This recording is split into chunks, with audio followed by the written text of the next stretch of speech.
Kuku aja Foshi huaza vibegla Mushilina no taji Mutizu suja desasa Bigumwa pyopyote Zunyi shizu bijidu He nyingulu mutizu Ukule nyivu ngo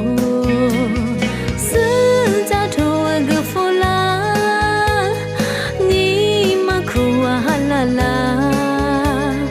Ha bimute musuja Awa kuku Gwaji taji tajinge Suja tuwa gufula Ni makuwa halala Ha bimute musuja Awa kuku Gwaji taji tajinge